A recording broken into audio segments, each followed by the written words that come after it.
Hola, mi nombre es Nieves y llevo viniendo a Clinalgia desde enero de 2024. Empecé a venir aquí porque tenía un bruxismo que me impedía abrir la boca.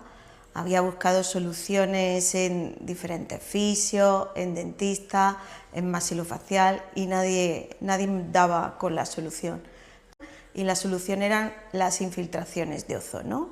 Empecé el tratamiento y a partir de entonces he ido mejorando y mejorando. Ahora mismo estoy en mantenimiento y ya depende de mi situación, pues vengo una vez cada 4 semanas, cada 6, según cómo me vaya encontrando.